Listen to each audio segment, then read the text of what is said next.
Does anybody hear her? I think we've lost her. We lost her. She froze. Don't know what happened.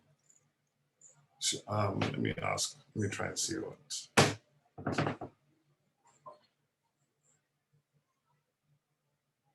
That's so weird.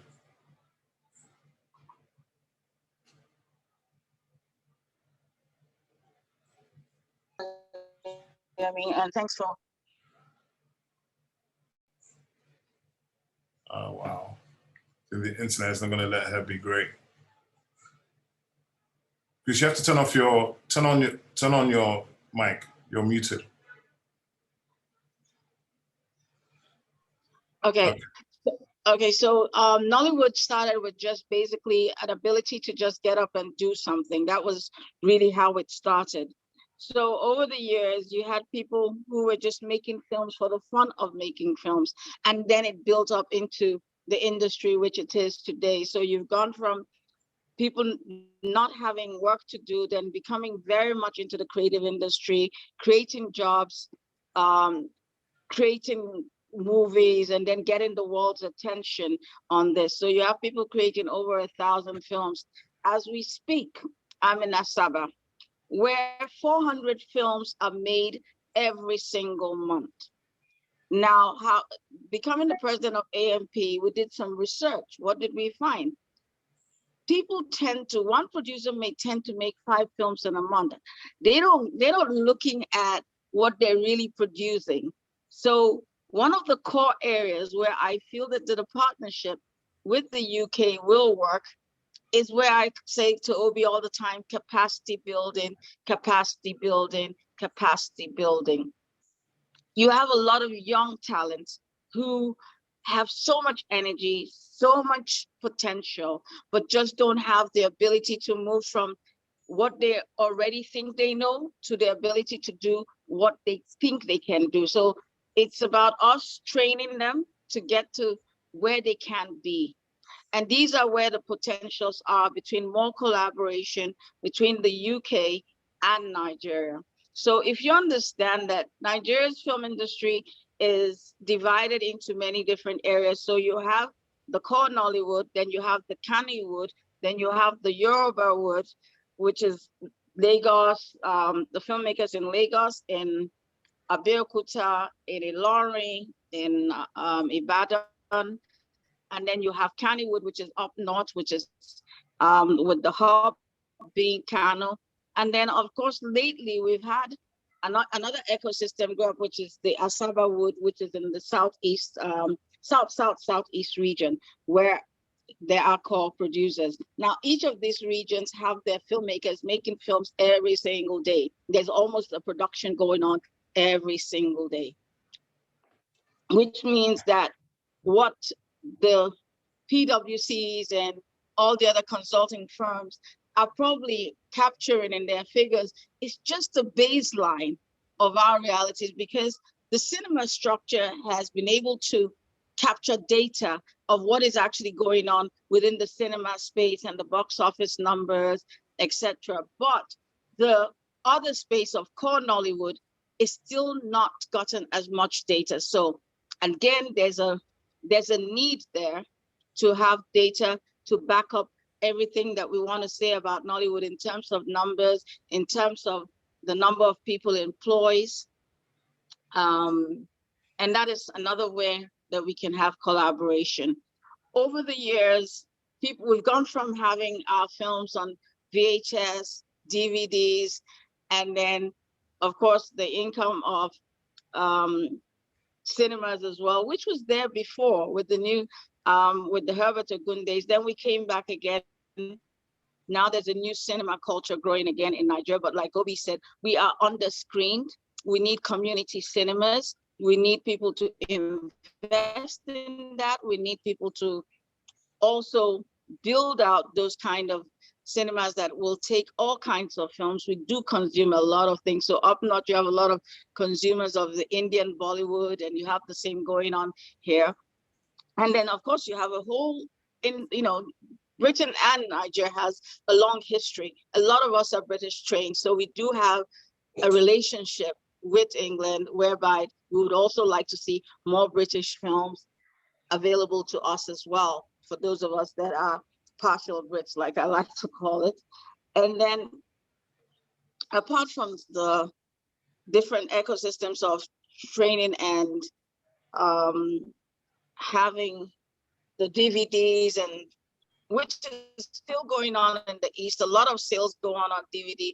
They're also now making use of the YouTubes, and also now, of course, they're selling to different broadcast stations. So there is a need for distribution, more distribution platforms. There is a need to have investment in more OTT platforms. Like, so you have the Netflixes, of course, you have Iroko TV, who was Jason Njoku, who was also British, and then started Iroko many years ago now. And I know he has grown that to be over a $40 million company.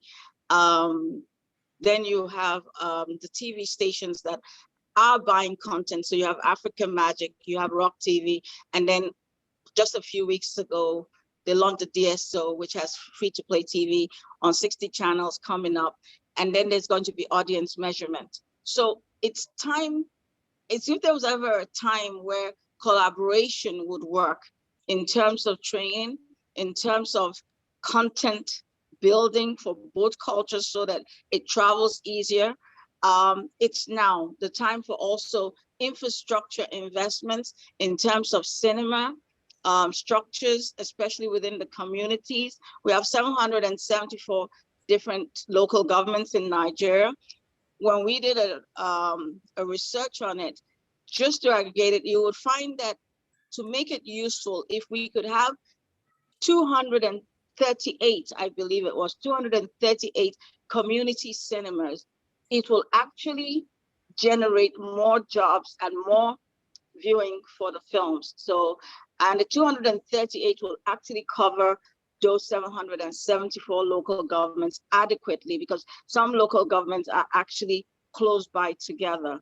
And it will not just be an investment in the community cinema, but also an investment in ability to also use the places as training centers for filmmakers, because you could look at it as a real estate investment, and also training young people on tech and animation and other things that they could use the different halls for in that real estate space. Also, when one looks at the whether these investments will pay off, do not forget that Nigeria has a 200 million people, and then we also feed out to the west coast of Africa a lot, and also East Africa. So the tendency here is that people coming to learn our style. So right now, as we speak, there are people who have come into Asaba to learn how Nollywood makes its films from the Gambia, basically so that they can replicate. Because whether we like it or not, even if we make films at the worst case, low case scenario of $10,000, it's like, worst case scenario, you have $10,000 with a minimum of 100 films a month going on in these different regions. But this can be built out. We can also work on training. We can work on the distribution platforms of television stations. We can help to improve the quality of the content so that it can travel a lot more. And looking at the diaspora market, I mean, the UK community has a lot of the diaspora market, not just from Nigeria, but other African countries and the West Indies. If anybody's looking at what's happening at the moment, the trend is everybody's looking at Africa as the new frontier. Then it's basically like you have Netflix, you have Amazon, you have HBO, all within the space in Nigeria, just looking for content. So good content is king. Britain at the moment also can help Nigeria set up film hubs. Now, what I mean are like film lots, film cities where people can come and have some of the best equipment to work with as partnerships. Look at it as more from a partnership point of view of being able to collaborate and get quality equipment into Nigeria, because even there isn't enough equipment at the moment in Nigeria to even meet up with some of the cinema films demands that are ongoing at the moment. So collaborations could also happen in that area of helping to build out film lots all over the country. Yes, people may say not everywhere is safe, but film and work is still going on. So you could look at having a hub in Anambra, um, and making television content as well, especially with all that is happening. So you can have a hub in Anambra, which is very central to Asaba and Enugu, and then you can have another one in Kano, and then have another one. If you don't want to do Lagos, you can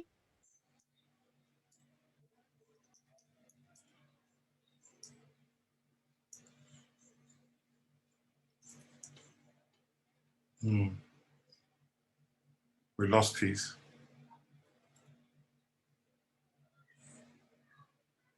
Should give her a second to see if she's going to come back in. do a vehicle custom warehouse where people could rent all kinds of stuff that they need. So capacity building, hubs, all those things are necessary. And I think that these are areas that England already has put in a lot into Nigeria, and they can continue to do so. And it will work both ways because we can build out content that can also travel to the UK at a lower cost in terms of if you train the labor, and also be able to have technicians and trainers from the UK impact on what the young people are doing in Nigeria. So it kind of will be a win-win situation going forward.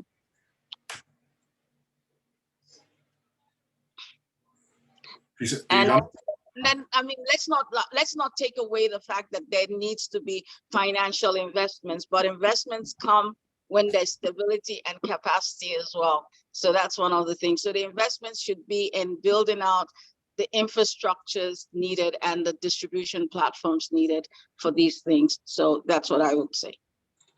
Obi? Great, thank you very much. Thank you very much, dear.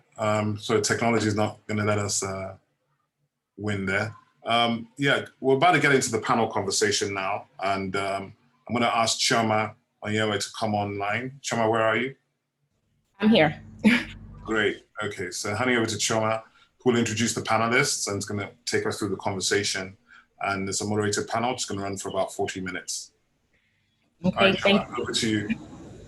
Thanks, Obi. Good afternoon, everyone. Tell about how amazing you were, but I mean, they'll work that out from the panel. Thank you. So good afternoon, everyone. My name is Truman Yuwin. I'm a storyteller with Raconteur Productions. I'm also a curator programmer for a number of film festivals like AFRIF and DIF, with a background in economics and management. I draw on basically an interdisciplinary training to create art across different mediums that lie in the intersection of culture, history, and identity. So thank you for joining us today. I'd love to introduce my illustrious panel, starting with Zulu Oyibo. I think if you could just put on your videos. She's a co-founder of Inkblot Productions. She's producer of over 12 Nollywood films since 2015, including the blockbusters Wedding Party 1 and 2. Her film Arbitration was part of the TIFF, Toronto International Film Festival in 2016. And they also just recently announced that they will be creating a Netflix original series. Then also Mr. Femi Odubemi, I hope he's here. He's a writer, filmmaker, producer, also voting member of the Academy of Motion Pictures, Arts and Sciences, and several times juror. He's a co-founder of IREP International Documentary Film Festival in Lagos, and producer for television, founding producer for Tinsel. He's done Battleground, and also he works in television and film. So his film credits include Giddy Blues and The Eve. So welcome. So we have 6 people on the panel today. The next person I'll introduce is Anna Mansi. She's currently head of certification of the British Film Institute, and she's has an expert knowledge of cultural tests and co-production qualification criteria for British films and high-end television programs, animation, children's TV, video games, and the legislation between the UK and EU pertaining to screen sector.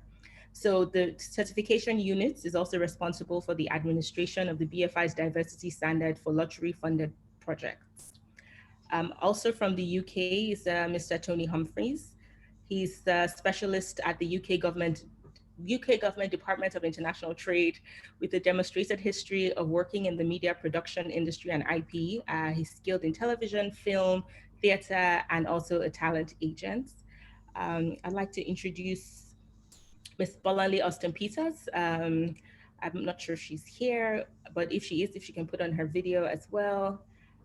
She is the founder and managing director of Terra Culture, a Nigerian Arts and Culture Center located in Lagos. Her film company, BAP, has produced acclaimed musical, Saru, Fela and the Kalakuta Queens, which she has also shared on YouTube. So it's interesting that theater can actually become television. And she's also produced and directed films, including 93 Days, which she produced, and box office hit Blink Lagosians. And I think she's currently in post-production for her next film, Palava.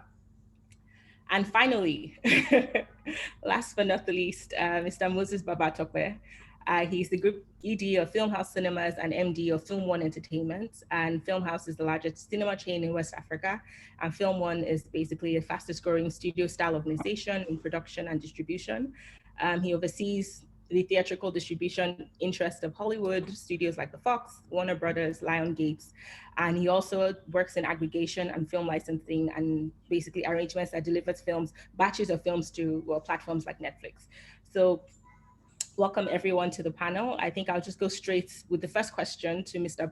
Moses, because I know you've also, with Moto Moses, because you've also kind of worked in both Nigeria and the UK with, I know, Talking Drum Entertainment. So what practical opportunities can industry practitioners in both the UK and Nigeria leverage now? Because some people online with us today are also from the UK to achieve growth. So just practical growth tips. Can you start? Can you share with us? All right. Moses. Thank you. I hope you can all hear me. It's great to be here. Thank you for this platform for us to exchange ideas and to share the opportunities that exist in both our countries. I think it's really timely, and Obi has given a great overview. I work, as you've noticed, in the theatrical sector mainly. Of course, now more in content, all forms of content. We've been doing feature films for the last 10 years, but now we're going into episodics as well. In terms of low-hanging fruits and the opportunities that exist, we've just said it. From a Nigeria perspective, 206 million people, less than 70 cinema locations, and essentially we're underserved in terms of screen penetration. So I think that there are opportunities with cinema investments. I think that there are opportunities around using technology to lower the cost of entry for cinema investments. We've spoken about the opportunity with what's it called now, community cinemas. I think that's something that we need to look at very well to not only expand cinema going culture, but to really contribute significant value to the film sector. In the last 5-6 years that we've seen growth in the theatrical sector, it has led to more interest in the film sector, because a lot of the data coming from the cinema sector, indicates a trend of growth, indicates a trend of strong local content creation and strong local content, demand. I also think that, in terms of, advertising and marketing, we lack specialized film marketing, companies, people that really understand how to communicate the emotions, the themes in films, to audiences in a way that they would believe and in a way that they would want to watch. So for example, large format printing is something a few years ago we used to do outside of Nigeria. I'm happy to say that we have a few Nigerian companies now that do large format printing. So I'm talking of specialized printing like standees, posters, merchandising, all the kind of things that help, deliver the experience and make it differentiated from what you get at home. So I think that that's another great opportunity. I think that there's an opportunity with tech in terms of, tech for the content ecosystem. So a tech that connects, the players in Nigeria and then the players in the UK, either diaspora or either experts or people that work in the space, some kind of social enterprise or some kind of website that lets people know what people are doing, and lets them, it's not crowdfunding, but some kind of just, relationship connection in an era where there's a strong demand for African stories. We have those stories here.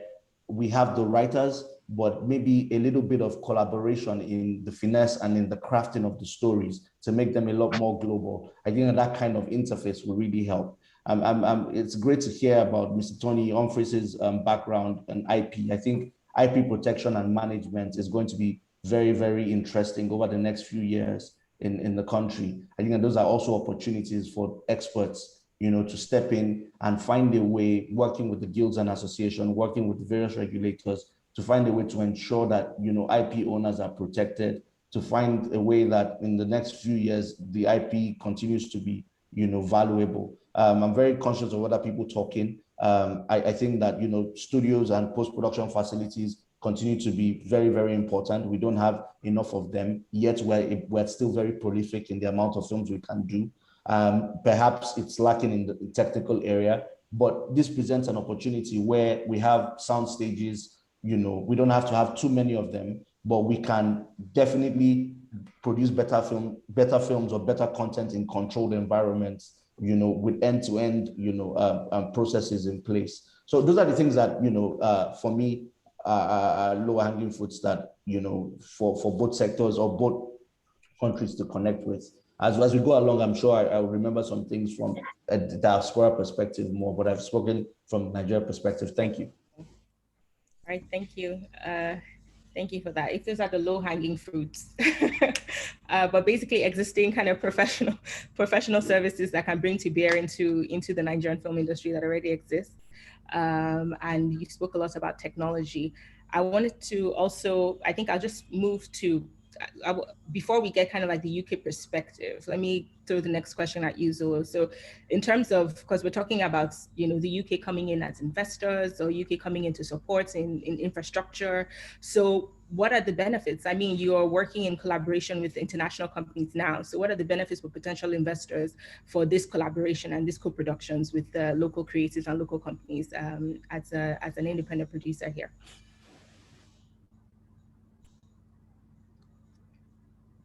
You're on mute, sorry. Sorry about that. Thank you so much for having me here. I'm glad to be on a panel like this, speaking with like-minded people. I must say that a lot of things have been covered by Ms. Peace and Mr. Moses. The truth of the matter is that we do need a lot of investment into the industry, into our workforce, into our capacity, into our output and how the output looks. So first, if we start from the crafting of our stories, how are we telling our stories? And in the production, at the production level, how do we intend to produce with value? So there's this thing called production value that a lot of people tend to skip, because they don't really understand just how competitive that is. So if you look at a Hollywood, for instance, and how the average film maybe is made for $10 million, this means that a minute of everything you're seeing, if you're looking at a 100-minute film, a minute you're watching is $100,000 investment. Now think of how much we invest in our films and how much how competitive we can be with how much we invest in an entire 100 minutes, as opposed to the 1 minute that our counterparts invest in. And so for us, we do see the opportunity for investors to come in and fund and build capacity, the kinds of stories we're telling. We had an opportunity, for instance, with Wedding Party 2, which is a film that Inglot made in conjunction with Film One and a couple of other studios. And that was a story that merged British and Nigerian cultures. That would have been better told if we had this collaboration in place. We've heard of like the BAFTA nominated Lizard that was funded from the UK but shot in Nigeria. That's a short film. And then it went on to become BAFTA nominated. So you see, these are examples of the growth that we can achieve through our collaborations. I think what's so important is also sound stages. You've heard of the Pinewood studios in the UK, and how big that is, and how attractive that has been for investors from other studios around the world. So, I know that Pinewood is the home for like 007, for instance. That's solid foreign direct investment into the UK space. So if we do have that kind of investment into this space, we're able to consolidate our resources. We're able to work together. And that soundstage idea is a fantastic one for us to have here because we're able to control our space. I know, for instance, that the equipment that we hire here, we rent here. We rent for way more than our counterparts abroad do. The same type of equipment, and we need that type of equipment to make our stories have great production value again. So here's the thing: if we have these sound stages, there's the benefit to everybody. We can build capacity. There's technical know-how, technical knowledge is transferred, and then we're able to tell better stories. And I think that's really the crux of the matter. The product itself needs to be viable. It needs to be able to compete with other products, other films that we have outside the country. And yes, like I said, everything has been mentioned. Marketing, how are we marketing our stars, for instance? That stars largely drive the marketing of the film. How are we building our stars and making them stars? Our actors are making them stars so that people are like, oh, this person I want to go and watch. I want to see, how this person interprets this story in this film. And that's what drives an audience to your space, to your exhibition, wherever it is you're exhibiting, whether it's on TV, whether it's via film, cinemas. Definitely we need more cinemas. We just need more exhibition spaces generally to put our films out there and to create an audience for ourselves. So there's so much to benefit with this collaboration, and I'm grateful for the opportunity to have this conversation. And yes, I think there's a lot of opportunity, and I'm looking forward to something fruitful coming out of this. All right, thank you. I was also, the second part of the question is what do the investors stand to gain? So it's because of course you mentioned like a film like Lizard, and Lizard was a Nigerian story told by a British Nigerian director, and that crossover. It won Best Film at Sundance, it won BAFTA. So and the BFI also kind of invested in films like I'm Not a Witch, which was also kind of like a Welsh African collaboration, and also I'm Not a Witch was the submission for Britain at the time, even for the UK. So we can tell. So at least there's precedence to say that telling kind of like great African stories. Everyone is talking about like story development and story. So it's basically a little here goes a longer way, I guess, from what I was also trying to say, and basically in making films, in producing, in capacity building, in telling stories, and we need kind of like the whole 9 yards. But there's also a return on investment with time, but first of all, even with prestige and with awards and with storytelling, but in addition to kind of return on investment in a financial way as well. So I'm going to go over to Anna and basically talk about like co-production. So we're talking, we've done co-productions. I know there was Half of the Yellow Sun where the BFI was also kind of invested in, but what will it take basically to from not from a government point of view now, not from a, we need to sign a treaty. Well, there's that, but from an individual producer way, from a government level, can you tell us what it would take to start real co-productions between the UK and Nigeria? Hi, thanks for that. I think from our point of view, we're looking at co-production under official treaties, and I think for co-productions that are unofficial co-pros like the Half of the Yellow Sun one, it's a slightly different scenario where there'd be a UK co-producer involved. But I think there are benefits to having potentially an official treaty, but there needs to be the reciprocal advantages financially on both sides. So in terms of tax relief, in terms of financing, whether it's regional or national, from that point of view. We're looking, we're already having conversations and potentially doing We're doing an event in hopefully in the next couple of months with Nigeria, with a gentleman called Bankole Sidope, who's a lawyer, and that's looking at the finance and distribution of in Nigeria and having different sessions where we look at the options that are available in terms of how could be beneficial for Nigeria to have, whether it's tax incentives regionally or nationally, and support, so that when you do co-productions, that it supports both parties coming together. And I think that I also think, going back to what Peace was saying earlier, that it's important that there is that infrastructure to begin with, and that people can learn from each other, both from the UK, and support each other, and having that. So as Zoo was saying about having that, there's Pinewood, having that representation. There's a lot of interest in Nigeria at the moment in terms of obviously Netflix and other distribution platforms.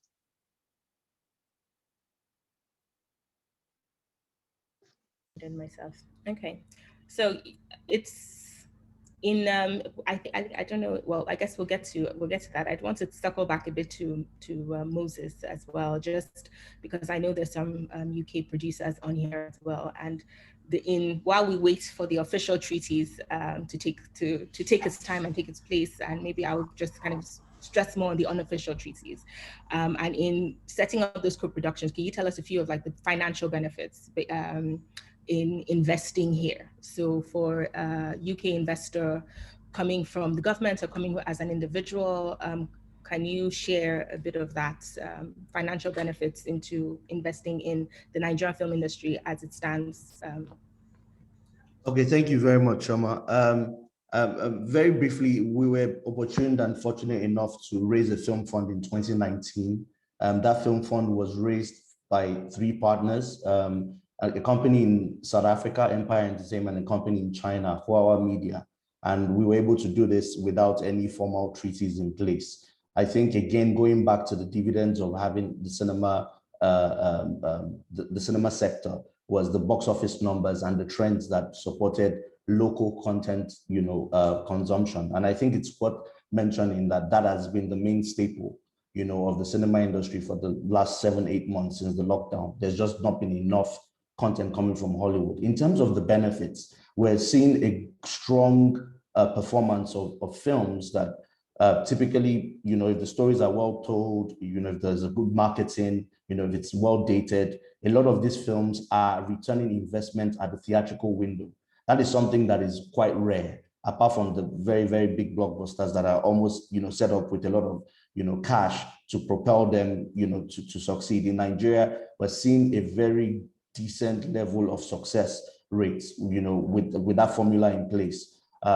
Once they've made money at the cinema level, and again, the elements are strong casting, great story, great marketing, great dating. We're then seeing returns on investment on then from the global streamers, who are still paying, relatively small amounts, but for the budget levels that we're doing these films on, we're seeing good multipliers in terms of returns, and we're seeing them at a relatively decent time frame. So you can make your returns within 6 months, you can make them within 12 months. So I think that's a great success story.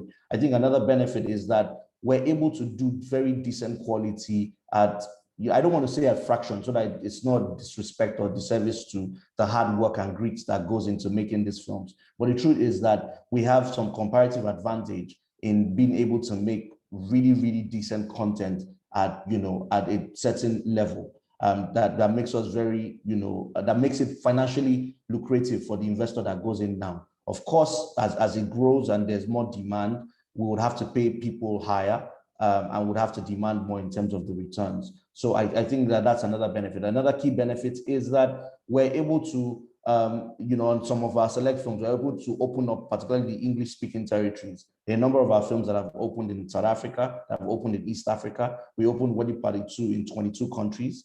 So that's another benefit that comes, that comes. And I think that it's a great time where a lot of the cinema chains have depended on Hollywood product. I think this is a great time for the cinema sector in the UK to be more open-minded at, programming Nigerian content, because there is first a diaspora base of Nigerians that can consume. I think that market is easily £1 to £2 million.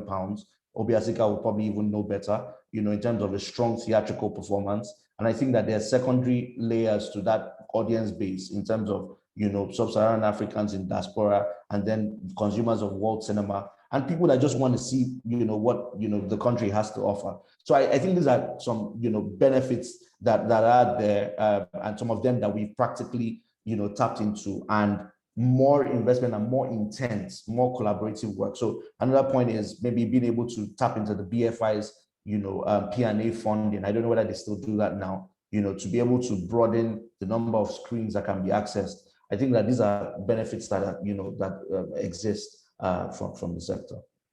Can I just chip in on that? Just because there's, we also have a global screen fund that we've just opened, and there's opportunities there. I mean, going back to the idea of co-production, whether it's unofficial or, having a treaty isn't always the answer to everything, even though that's what I deal with every day in terms of projects. But also it is about having those reciprocal arrangements, having those networks, and having projects and shared ambition so that people work collaboratively as well. Thank you so much, Moses, for clearly stating that. I know there was also, this licensing that happened with the Nia Kimalayo's film Elevator Baby, where it was licensed in India. So the idea is our stories are universal, in as much as they're local, and they can travel in its form or in whatever form that they take. Over to you, Ms. Tony. Can you share with us also, like, how do we structure these deals? Because you seem like a deal man, like coming in from trade to media to IP. So what are the steps we need to take on both sides to make this a reality sooner rather than later? I think there are a number of big issues here. First of all, obviously Nigeria is, as everybody's been saying, a massive opportunity for growth in all sorts of areas. But if we look at we're covering film and TV here, and even TV, I can look at some of the names and see that we've got some documentary producers and distributors from the UK here. Then Obi himself used to do a lot of formatted stuff from the TV side of it. So it's quite a diverse and massive area. But just looking at the film point of view, and following on from what Moses was saying and what Anna was saying, I think from the film point of view, there are lots of practicalities and technical issues. So you talk about 70 cinemas. Also, I think we need to dispel a few sort of, not necessarily myths, but it's something that I've discovered going around the world I'm a part-time consultant specialist for DIT. So I go around the world to a lot of markets, a lot of festivals. And in lots of other countries, we have, the government in the UK has a lot of input and a lot of activity, particularly on the soft power side of things. And I saw somebody writing in the text here, but the UK doesn't finance, UK government doesn't put money into production. And I go around the world and find lots of other nations thinking that they have governments that maybe put money directly into a production, or they work differently from the UK. So there are sometimes misconceptions about what the UK government actually does and how it does it in the industry. And it's not as direct as some other nations have it. So the kind of thing that Anna was talking about, those new initiatives that they've got, that's government money, but it goes into the organizations who are the trade partners working in the area. So it goes to the experts in the field, and then they work out how the best way to use that. So to go back to Moses' point about just starting from the top, which is the cinema chains, talking about Nigerian content coming into the UK. Yes, we can talk about festivals, and we can talk about, what access BFI might have and influence they might have. But ultimately, as in Nigeria, the cinemas are going to be purely commercial, unless there's an art house cinema, they're purely commercial. So as an independent producer myself, I will have exactly the same problems as you guys do getting into the cinemas in my own country, let alone getting into cinemas in another country. So we all share the same problem. The big blockbuster movies, the superhero movies will be buying that cinema space. So, I'm not sure in Nigeria, I don't know enough about your outlay with your 70 cinemas. And somebody said earlier, you need 300 or hundreds of cinemas. I would agree. But the question is, are those cinemas playing local content by and large, or are they paying, what's the balance between those American, super movies that are costing $350 million and your local $10,000 movie? Are your own movies getting into your own cinemas? That would be my first question, because if they're then transfer, you want those to go to other areas, as you discussed earlier. I think Zulu was saying, they need to be stories, they need to be films that are going to punch through on the international market. I think early on, I think Peace was talking about the importance of that promotion and those distribution aspects. So we all know it's a big picture. I think the key is, talking about deal making, every aspect of that is a different approach, and every aspect of that has its own deal attached to it. Coming all the way to the other end, the storytelling and the production, still talking whether it's film or TV here, whether it's TV drama or not, the stories are important. And of course, Nigeria, like anywhere else, has international, global stories. They have stories that appeal to everybody. And that, I think, is where the co-production interest and relationship will be in narrative, other than, the documentary will also be sometimes narrative storytelling. And I think in terms of practicalities, my gut feeling is that one of the key opportunities might be initially in the documentary area. And I don't know, Kulo I see is on here from Woodcut Media in the UK. She might have a view on that, and I'm saying that because you can make a lot of documentaries far more cost efficiently, which might put the budget levels together between what the cost of a documentary is and the cost of what your production is in Nigeria. From the film side of view and the high-end TV side of things, one of the big problems is not getting to the deal, it's actually getting to the balance. Anna was talking about co-production under the official treaty. If you go under the official treaty, there are certain rules and regulations, and that balance is difficult if you're working with a cameraman that might cost you £3,000 a week in the UK, and you're making a whole film for not much more than that in Nigeria. So that balance of resource is the first thing. So if you're working outside of a official co-production, from the deal point of view, from the pragmatic production point of view, it's not always about costing like for like in terms of the amount. It's about making the value work. So, for example, I know one producer in the UK who's done quite a lot in China, and he's taken the money that he needed to produce his part of the production in China. He has no idea what the cost in China has ever been, because the deal was being that he would be delivered what he needed and have an input into what they needed, but they would cover all that cost and everything in China. So he didn't need to know what the cost was. He just needed to know the value, and that the value was going to deliver what he needed to make his show work. Now, every situation's different. So in terms of the deal making, somebody mentioned about IP. The first thing to do is, if you're working at the creative end of the storytelling, it's finding co-producers who are understanding the same language, talking about wanting to deliver the same kind of content. And I know that Peace has done this, and then how to make it happen. And then building that production based on what resources people actually have, and being creative as to how that might happen. And that's different in every situation, whether it's a film or documentary. It's a matter of finding some of those people who maybe will bring an investment in to the production, or a distribution advance in, and say, we really like this story. We know that Nigeria doesn't have a lot of money to put in, but they've got the story, they've got the people we can access. The UK have got the director or somebody that is going to be able to bring a certain amount of money, and the distributor might be able to bring the balance of the money. Now, at the moment, it seems that from what you've been saying, you don't have any international distribution companies necessarily in Nigeria that are successfully selling out. So there are lots of opportunities. Going back to where's the it's not necessarily low-hanging fruit, but you have opportunity from building cinemas and on one side, and making it possible for larger numbers of people to pay and go and see things. And at the other extreme, lots of interesting stories that can be produced either individually, internally in Nigeria, or by collaboration.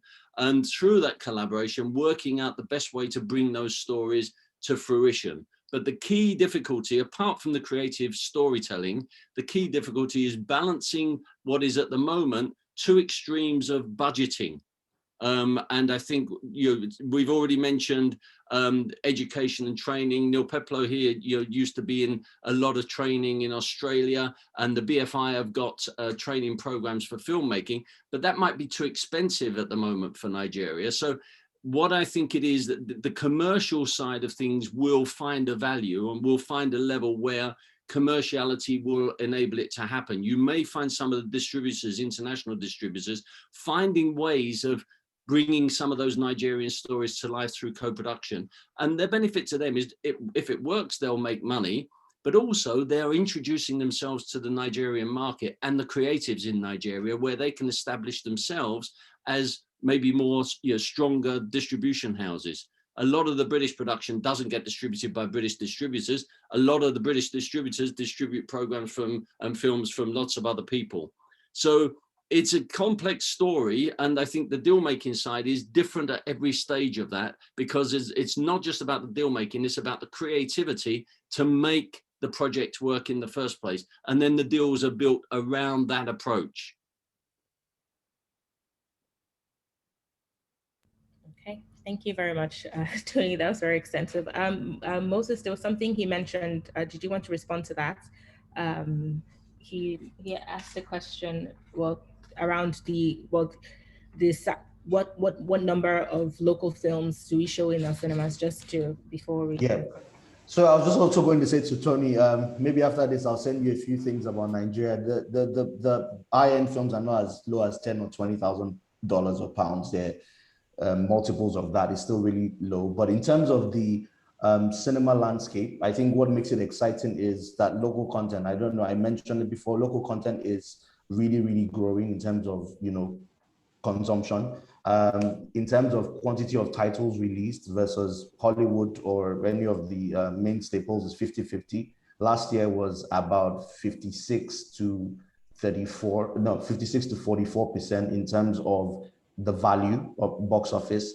This year so far is looking like 50-50. And we have a lot of big Nigerian films in the pipeline. You're very right about the commercial realities for UK cinemas. Nobody's expecting niceties. We're going there with, look, we know where the diaspora audience is. I worked in Odeon for 11 years, did a number of premieres and a number of releases there. So we're just saying, just a bit more open-minded about being enlightened about where the markets are, to say, look, we have 4 or 5 ethnic minority stations that we can reach. We can talk to the metro, and put advertising there, but be open-minded. And look, here is our data from Nigeria to suggest that people want to also enjoy these films in cinemas before they see them in theaters. So just a lot more open-minded approach now that cinema is seeing a new era is the kind of thing I'm saying, as opposed to expecting it to be, to be played. And one last point on the co-production side, those are the things that are being explored now. I'm not the biggest believer of international, distribution companies that do not know what the content is about.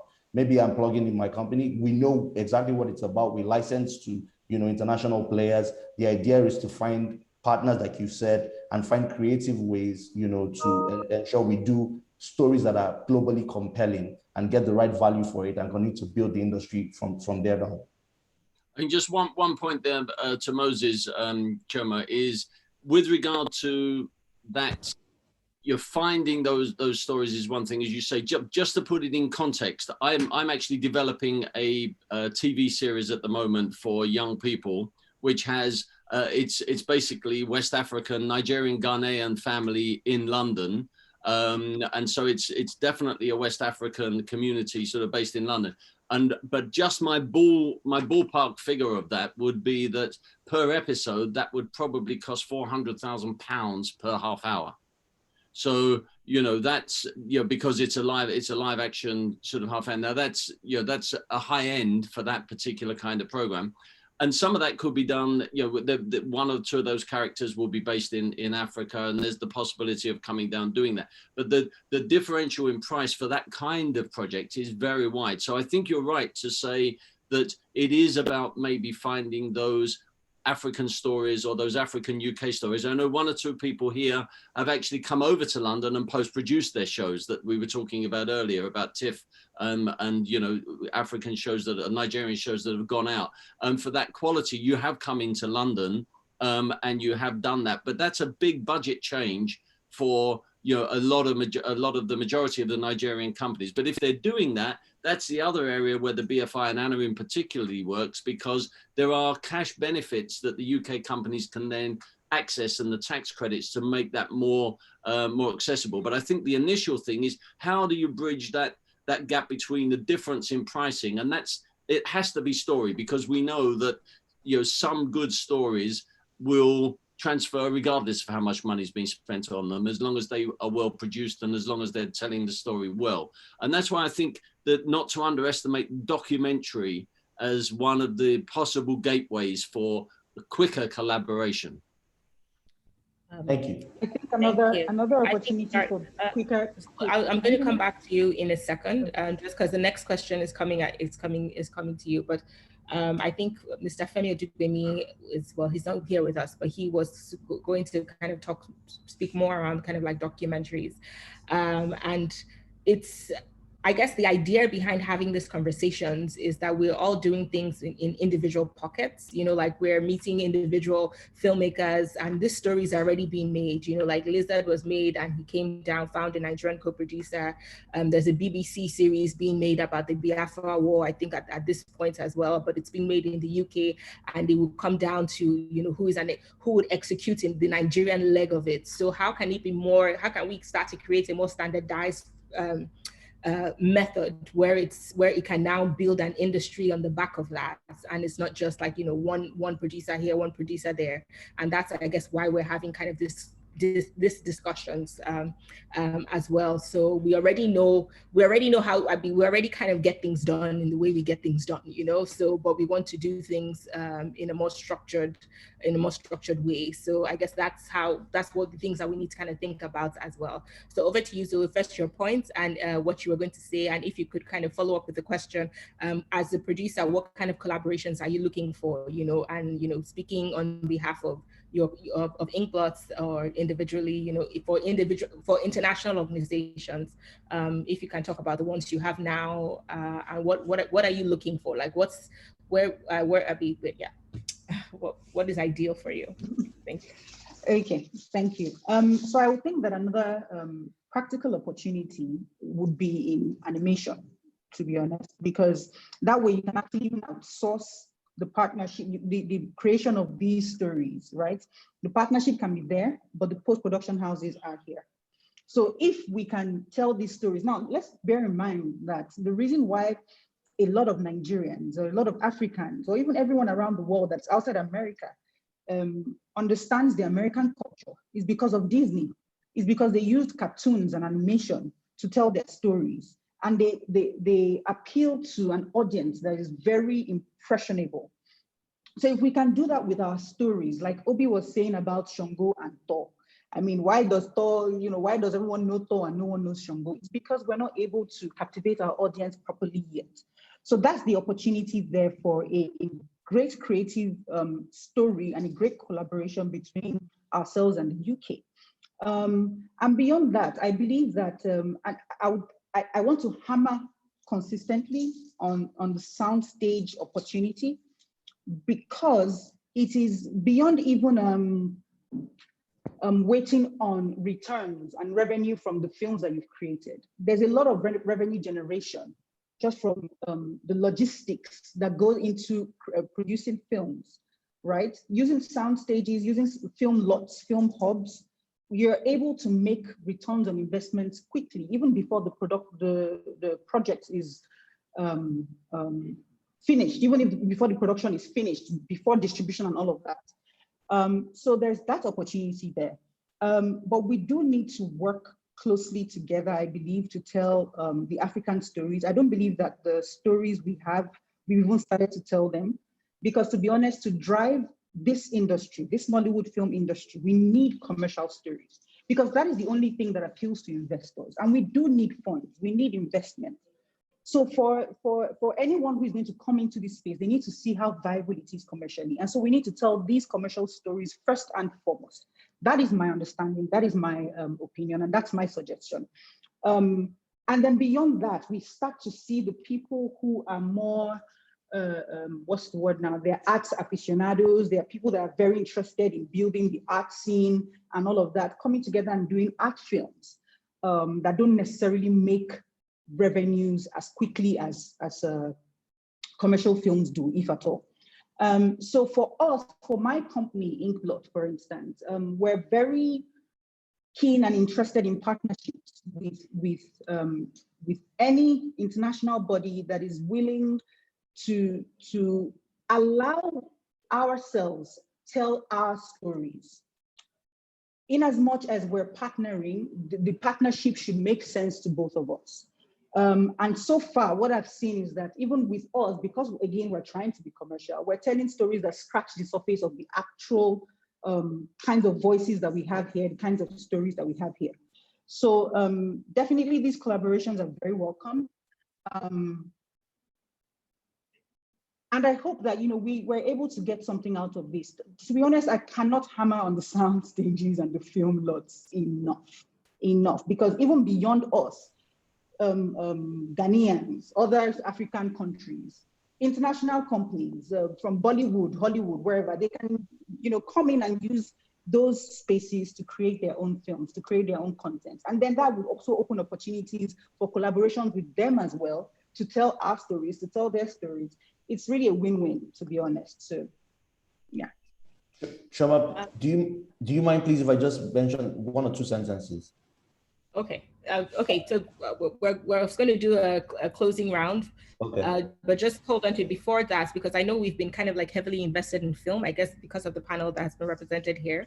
And I know Obi is not part of the panel, but I wanted him to speak a bit more about television and how those opportunities, because you have gotten kind of franchise TV from, you know, you partnered in the UK with regards to TV.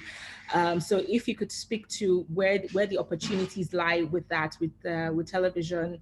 I guess we all know multi-choice, and we know, you know, what's happening in the TV space, and that is also growing even quicker at this point. So are there any kind of barriers to collaboration with commissioning editors in the UK to make television here?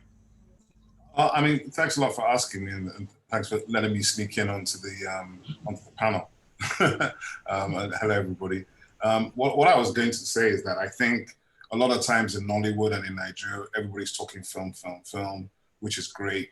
But I actually think by far the biggest opportunity is television and the streamers. And I think our people should be focusing on original dramas, TV series, creating properties that can stretch and have legs. When Zulu's talking about Shango and the animation side, I think, yes, the animation, but also live action and the real stuff as well.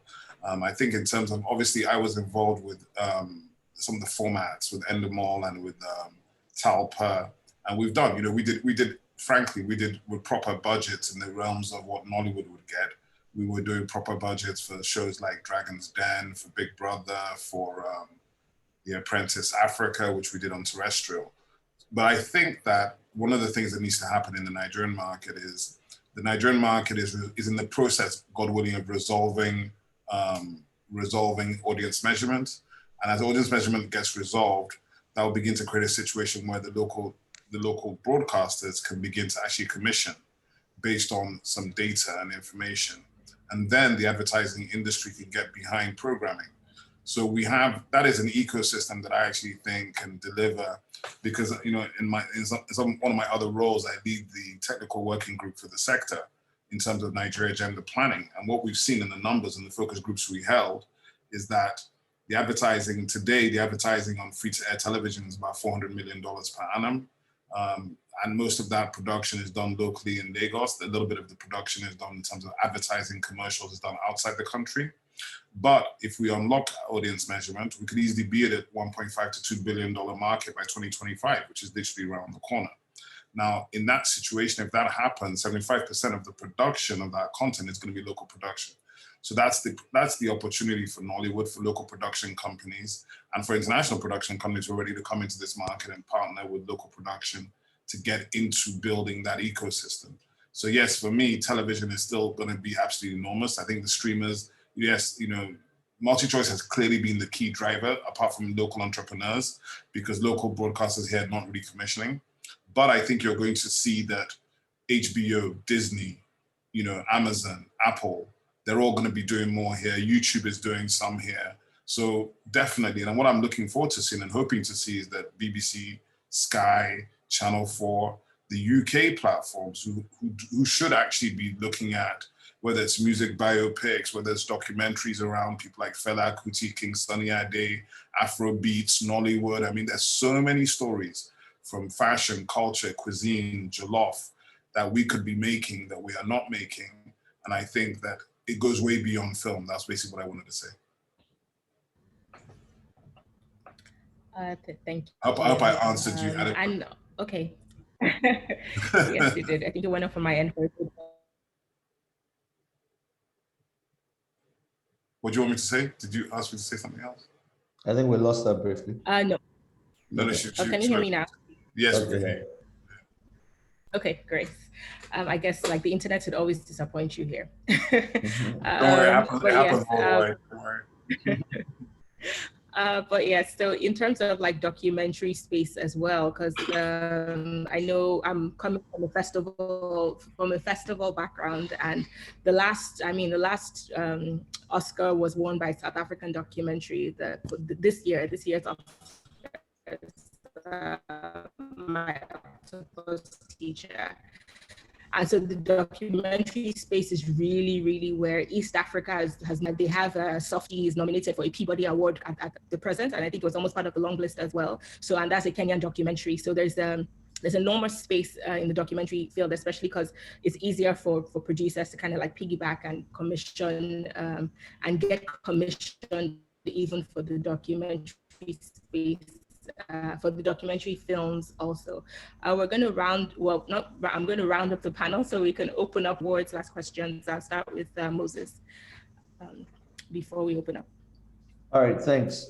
Thank you for this session. Been very, very useful. I hope it will be the first of many, and I hope beyond conversations we'll be able to take actionable steps. I think gone are the days where there's been a lot of excuses about telling African stories and wanting to depict Africa or Nigeria in South Africa or in the UK somewhere. One of the key points I want to talk about is we can actually engage. There are a number of competent production houses. I mean, there's question around capacity and can we take on a number of, big size productions at any given time, how many can we take? But a number of competent, production outfits here that can do justice to an authentic Nigerian story meant for a global audience. I think that we need to find ways. I'm happy that the UK government is taking the initiative. We need to find ways to connect the dots, the kind of players that have the competency, they have the track record, have the creative capacity as well, in deal making to make these things happen. I look forward to the next few years where we can really, collaborate and take advantage of the strong relationship we've had with the UK and the strong diaspora that we have to tell really compelling stuff. I look forward to, BAFTA award-winning, Nigerian British, collaborations, and so please let's try to be more bullish. We cannot use insecurities and all the various negative stereotypes that Nigeria has attracted as a reason not to engage.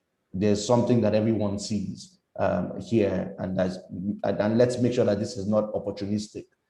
Let's make sure it's really intentional to take things forward. Thank you. Thank you. Zulu?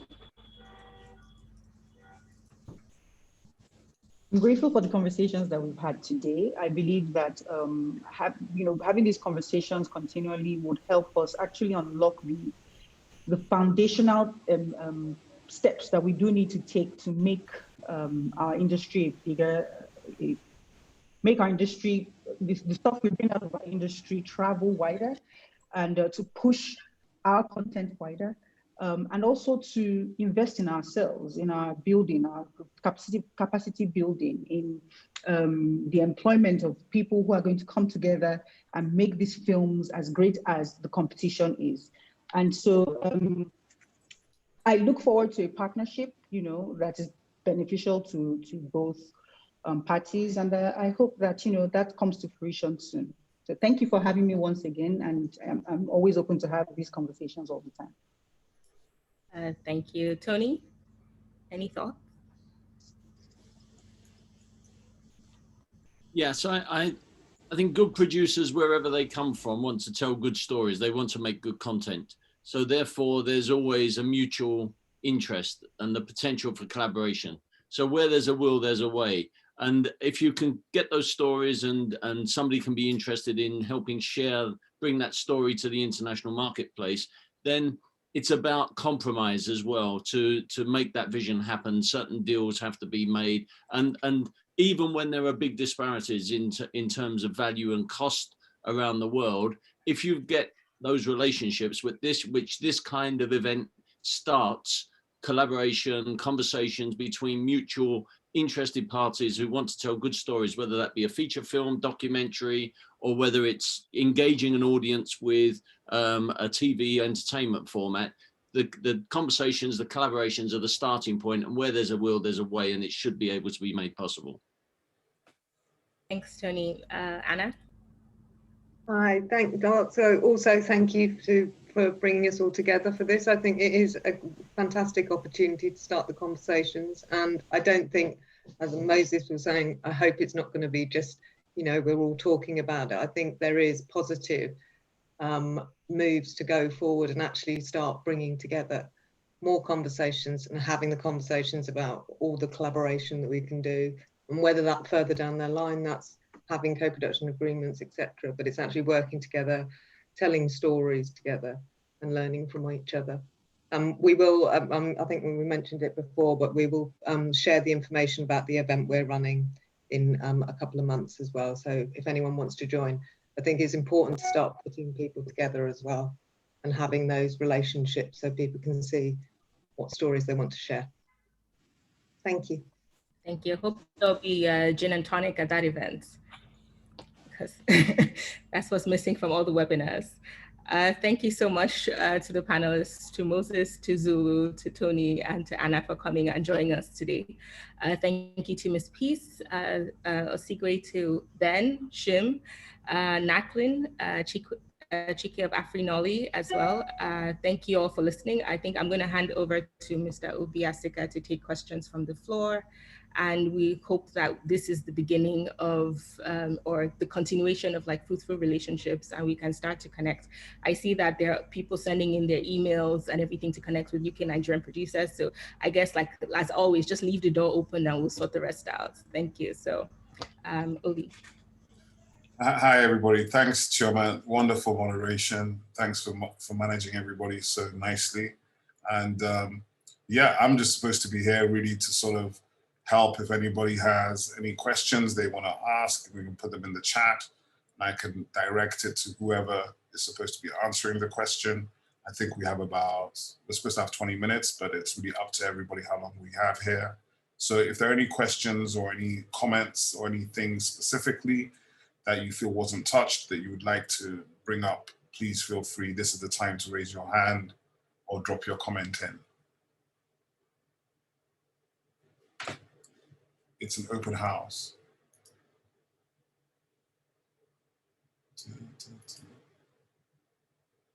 Should I believe that nobody has anything to add? I've got a question, Obi. Tony, go ahead. Just in terms of your knowledge and intelligence, we were talking about IP earlier. Yeah. And the current market, with there being 70 cinemas and that a lot of distribution in Nigeria goes on in DVD, is there a pirating? What's in terms of controlling and managing your IP so that you maximize the value? If you make a film, if Peace goes out and makes a film and puts it on DVD, is there quick pirating of that in the territory? Are there other aspects that need to be controlled right from that point? Because those are things that will make international partners nervous as well. So again, I know we're dealing with the massive global sort of industry here in all sorts of aspects. So forgive me for firing out in different directions, but it will hopefully all start to pull together as we further this conversation and relationship. Yeah, no worries at all. I think the situation in Nigeria is very interesting. That we debate it constantly all the time internally. I'm accused of saying that DVD is dead, technology murdered it, because in reality you can get it on, you can get the same thing on people's phones. So I think the streaming and the sort of torrent sites are probably just as dangerous as DVDs. In Nigeria for many years, whether you're releasing international movies or local movies, Moses will tell you, Nollywood has done a pretty good job recently with their premium movies that go to the cinema in terms of protecting them. You rarely see those straight on the street as they come out. So they've done a good job in terms of that. And I think also the local street market has just realized they don't want the stress of being harassed by, the vendors don't want the stress. So they just do what they do. But in terms of the streets of Nigeria, certainly, I mean, in the past, we had literally, Peace will tell you, we had about 28 optical disc manufacturing plants with a capacity for about 2 billion optical discs per annum in this country. But then that happened because the piracy moved from China and Malaysia to inland in Nigeria. So these guys invested in the plants in Nigeria, and we're now making money off the back of everybody from Hollywood, Bollywood, and Nollywood, and the Nigerian music industry. So that is what the situation has been.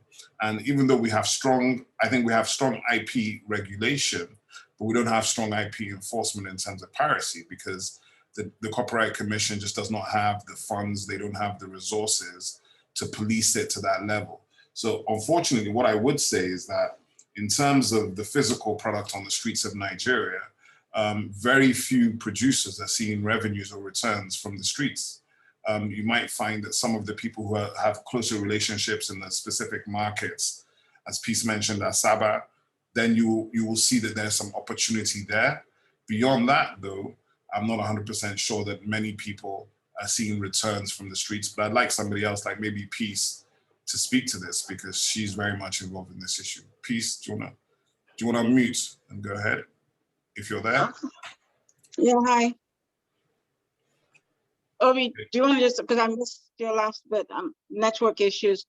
Well, the problem with DVDs is that, like Obi said, there is a piracy issue, but the marketers seem to know how they sell their films specifically. So a lot of the filmmakers have their own relationships, or the producers are specifically working for those marketers that understand how they sell their DVDs. The other alternatives are those that are making their TV for film for TVs and selling to African Magic, that's the DSTV platforms, or to Rock TV or other TV platforms, and then the ones going for cinema. And obviously with Film One is doing a lot of work in actually doing distribution to other platforms all across the world, and other distribution platforms are taking the jobs. I mean, there's just been a recent deal, and I'm not sure which company did that, where a lot of Nigerian films, which they call the epic films, were bought by a Japanese company. So we never know who's buying the content these days. It's just different things happening. But there is different markets. You have the Yoruba filmmakers who are still entrenched in their DVD market.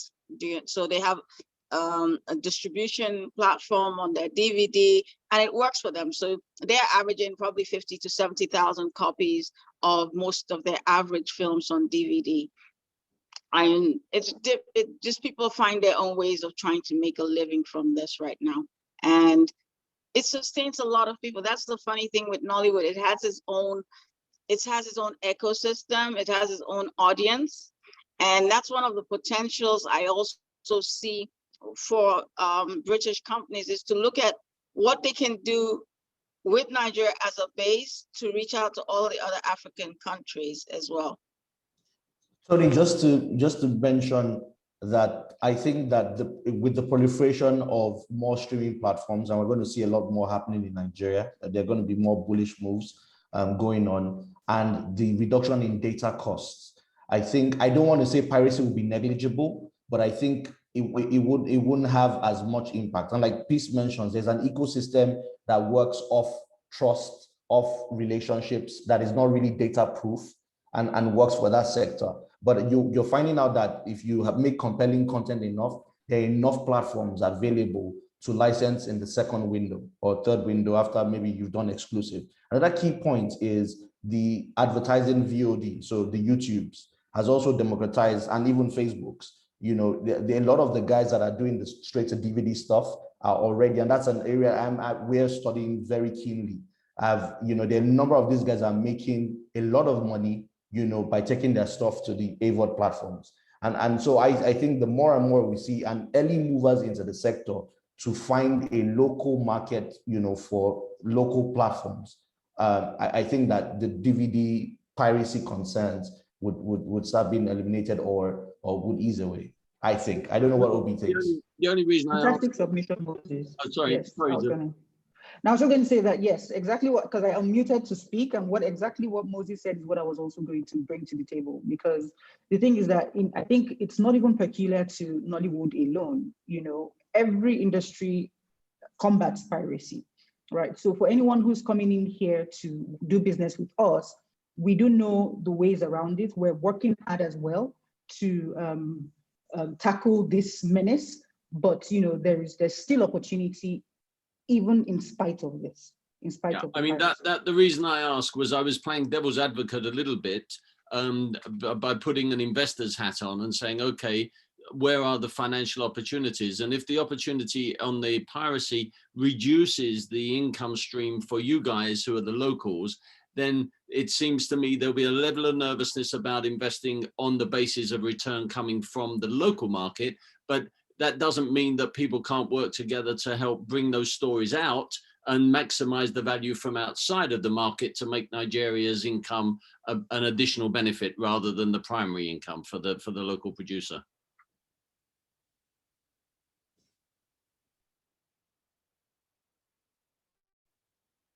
Obi, you're mute.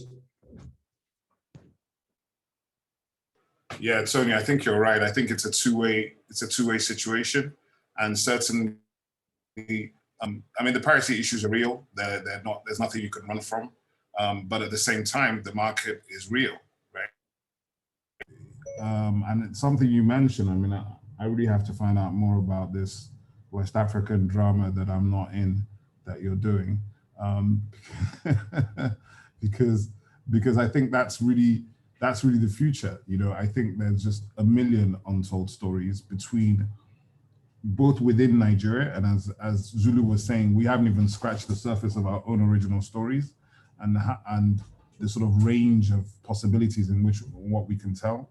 But then at the same time, in terms of the confluence, the bridge between the UK and Nigeria, even in the modern urban situation, if I look at the Afrobeats culture and I look at a lot of the Black British music and how they're already connected, even just within that, there are movies and drama series and comedies, and you see it in social media, you see it in Instagram, you see it on Facebook, you see the convergence every single day. So for me, the convergence, the reality is the young people are moving ahead of us in terms of, you know, all we're talking about, and social media has disrupted and broken down all the barriers already. So 20 years ago, I couldn't even have a conversation possibly with a commissioning editor or producer in the UK or in America to have a conversation about Nigerian content. Could you try again? I don't know what that was. Yeah. No problem. Yeah, so yeah, that was a strange little sound thing. But yeah, so that's me gabbling along. Is there anybody else that has any other comments or questions or anything before I sort of shut us down? Hi, if you don't mind, my name is Roy Fowler. I'm an international trade advisor in the southeastern London here in the UK. Really enjoyed today, so much appreciated for everyone. If you don't mind, I'll just stay on sound only because my picture quality is terrible on here. I work with not only producers, but distributors, animators, a whole range of people. One of the key things that obviously content producers always are discussing with me is how do I get into a new market? What's the distribution like? Is there a Sky TV equivalent? Is there a Netflix equivalent? Is there somewhere that I can get my products into the market? Because helping producers and content makers get into a market with their products always allows them to feel confident that the market is somewhere that they want to go into. And of course, everyone's looking for the next big thing. where's the next new story, where's the next new series coming from, and being able to look at a new market is something that they're always very interested in. So any advice or guidance to potential people coming into the market for distribution would always be welcome for me and my colleagues. No, great. I'm actually going to hand that over because I think, you know, there's a chap called Moses on the call who's literally probably the #1 distributor in West Africa, and he can tell you about how you can enter the market in terms of from a production side and getting your content out here. Moses? All right, Obi. Roy, nice to meet you here. So like we've established, we've spoken a lot about the cinema sector, and it's relatively small. That means it's very competitive. That means we do not have that much screens to play around with, and it's, you know, very expensive to set up here. So the theatrical has to be a product that fits, a product that has, you know, a recognizable star that is in a genre that people feel like they can get escapism from. There are particular films that always top the box office here: action, comedy, romance. Trailers that are well marketed, but it has to have a star face and for it to do well in cinemas here. That said, the other platforms are also becoming very interesting. So Netflix are in Nigeria in terms of they have a proper deliberate strategy for this market and for Africa, and therefore you can cover your Africa rights, you know, for streaming for Africa.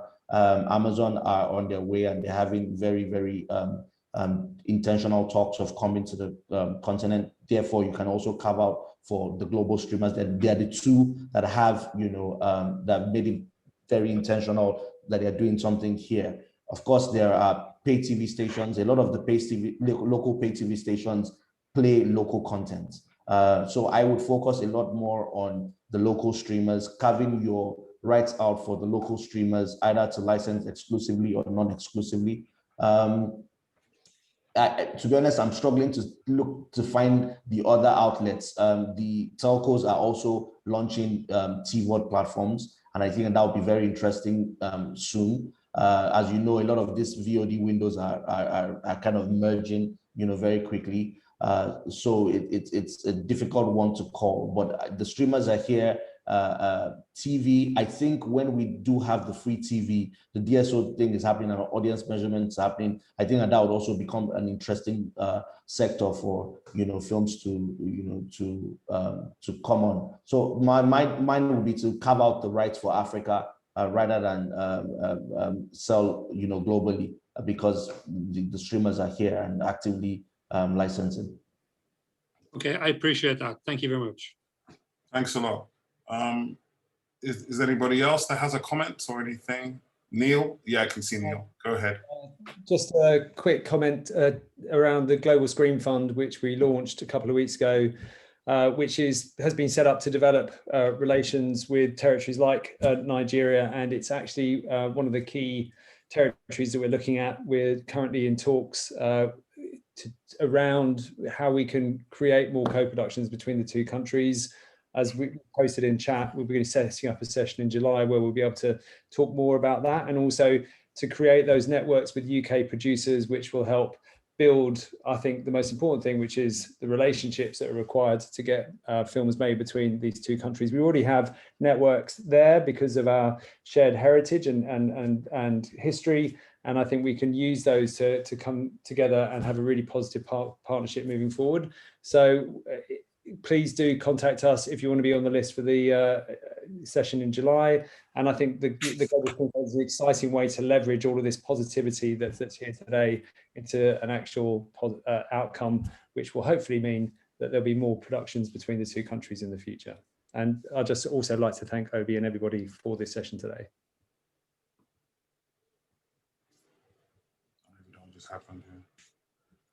Hi guys, I don't know what just happened to my TV.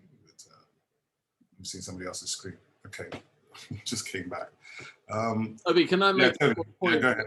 Can I make one more point just with regard to training? Because a few people were saying early on about, there could be certain areas of training. I think, obviously, there are a lot of good contacts in the UK. And again, whilst price may be an issue, it may not be an issue for some people. So if there are any specific areas of training, either through BFI or through our Producers Association Pact in the UK or other trade partners, you know, it may be possible to access some specific sessions, and Zoom has made some. Zoom has made some of that more possible, so you don't necessarily have to travel, and COVID has changed a few things there. So, you know, just to say that training can also be a good way for people to link up, or maybe some creative sessions where IP is discussed in advance in case anybody creates a wonderful, you know, new content together. No, that's really useful. I think a lot of people here would be very interested in that, would benefit from that. If there's anybody else that has anything to add or say before we shut down. I have a question. What do you guys think about the opportunity for the Netflixes? Because in the US, they are spending a ton of money for productions directly. And so there could be an opportunity for them to invest locally in those productions and then make them monetize them outside to the diaspora or the international market. I'll give my take, and I'm going to let Tony speak as well. To be honest, Netflix, I mean, I had a conversation with Netflix, and I think the way they said it to me was when they entered the UK 7-8 years ago, their spend was at a particular level. Now that they've established their marketplace, they expect to spend about £3 billion in the UK this year. In Africa, I think their spend is pretty much the same strategy. They're trying to build ground bases. And if they get the right production content and they build the right amount of subs, then you will begin to see that kind of spend in Africa as well. I think Moses should speak to this because Moses has probably been the single one person that put the most Nigerian content on Netflix as a key distributor in terms of that. So I think we are in a stage of the game where I'm looking at Netflix more like it's discovery and exhibition. They're not really bringing the budgets that Netflix spend outside of America are nothing like what they spend in America. And the budget they're spending in the UK is still nothing like what they're spending in Nigeria, for example, or on the African continent. So we're still all fighting for budget is the short version, but we're very happy they're here and they're putting our content out to the world. I think they're doing us a good thing in that regard. But I know that Moses and some others may have some opinions. I'm not sure how long we have left, but certainly I don't want to hold I'll say it in 10 seconds. Obi, everything you said is correct, except that very, very quickly it's been shown that the content is working globally, even though there's no argument. The argument for more subs isn't quite happening as they want it to be, but the content consumption across the world is quite impressive.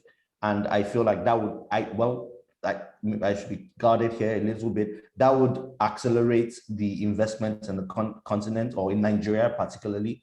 I also think that the entrance of new players, like I mentioned, Amazon, would also accelerate the interest. And so that's what makes Nigeria uniquely positioned. The data is already there suggesting we're seeing a lot more traction in terms of content that has been licensed and what is being paid for them. It's marginal growth, and it just shows that somebody's watching. So, it makes sense. Tony, just before you answer, I want to add something to you to answer. So, I mean, yeah, we see Netflix and Amazon. What do you think about the BritBox, the UK broadcasters and platforms? Is there any potential, any hope of any of them commissioning stuff out of here and helping us to bring more products to the market, as well as what Netflix? I haven't spoken to the guys at BritBox in a while, but at the moment, that's obviously a platform for British content, and I think it's aiming at quite a targeted market with high quality UK content. They have been commissioning new content, but I think at the moment their budget is probably limited and targeted to a certain kind of content. So I think that's further down the line. 2 quick points about Amazon and Netflix that you were talking about. Although when the material goes onto Netflix, you have to remember that their algorithms will point certain content at certain markets more. You can find things if you know what you're looking for, but if you can't find those, if you're not looking for them, you'll be getting most of what they expect that market to want and the algorithms that are attracting those. So in that sense, what Moses says, yes, if the investment comes, it will be good for the local audience. But from a rights point of view, When Netflix started, if you remember, they acquired a lot of content, a lot of library content from around the world, including Disney. And of course, Disney have taken that all back now, and they're doing their own channels. And so from that point of view, they've moved far more to spending that vast amount of money they've been spending on Netflix originals.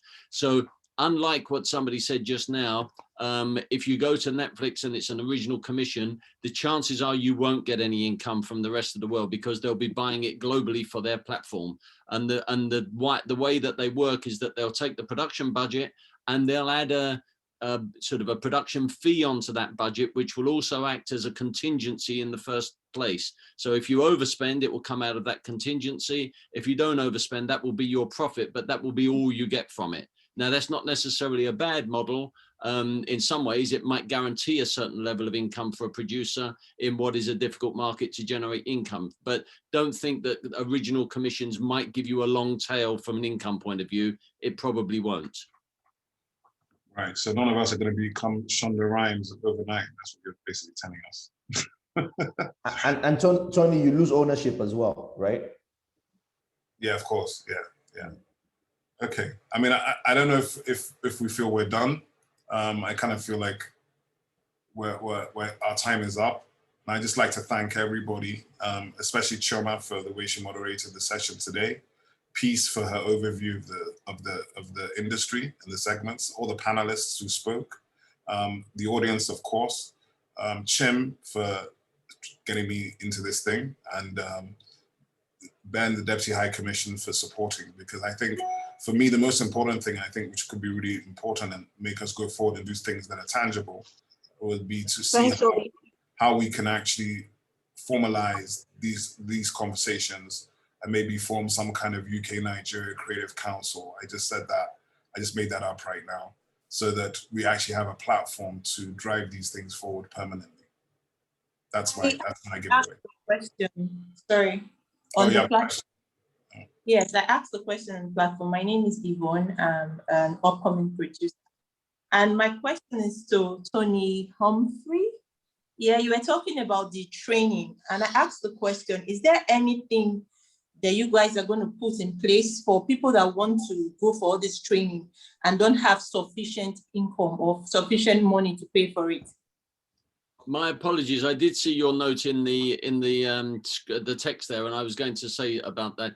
The best way is, I mean, we don't generate that ourselves. We can try and bridge the interest if there is. So if there are certain specific areas, there are one or two companies in the UK that are set up, for training in TV or film, or there are individuals that are quite interested in doing stuff. So the way that it can probably happen these days is, if there's a specific interest, we can put maybe some of your people in touch with some of those companies with regard to that specific area of interest. And if they cover that, then it may be that they can do something that is more of a general meeting like this, where there's a fee, a smaller fee for a larger number of people to have a session like this, or a day, or whatever it might be together, that makes it possible. So there are commercial organizations out there that are not solely there for the point of view of making the most money they can. So depending on what areas of interest there might be, if we're approached with some of that interest, we might be able to match make a few people, or match make a few organizations where discussions might lead to something that is mutually beneficial for everybody. Championship. Okay, thank you. Thank you so much. We've actually run well over time. So I have to thank everybody again, and I'm going to hand back to Chim, who's going to help us close up so we can leave. Thanks, Obi. It was just a quick one to say thank you, everyone, for your participation. Peace, Chioma, Zulu, Moses, Anna, Tony, I hope I haven't forgotten anyone. Thank you all, and Obi, of course. Thank you very much for your contributions. I think it was mentioned, this is the start of hopefully what will be many conversations. So let's keep the dialogue going, and hopefully towards the end of the year, we will be looking to organize a trade mission from the UK. And we're also hoping to follow up with a similar session, but the other way around. So looking at how the Nigerian creative sector can infiltrate the UK sector. So thank you all very much. And just a quick favor or ask from the panelists, if you just switch on your cameras so we can just take a quick photo for our UK Nigeria Twitter social media alerts. I think someone will take a picture. Nanklin or Boma, if you're on the line, if you can just take a quick picture. Fantastic. So yeah, thank you all very much, and I wish you a fruitful rest of the afternoon. Thank you. Thanks very much, Jim. Bye. Bye, guys. Thank you. Bye-bye.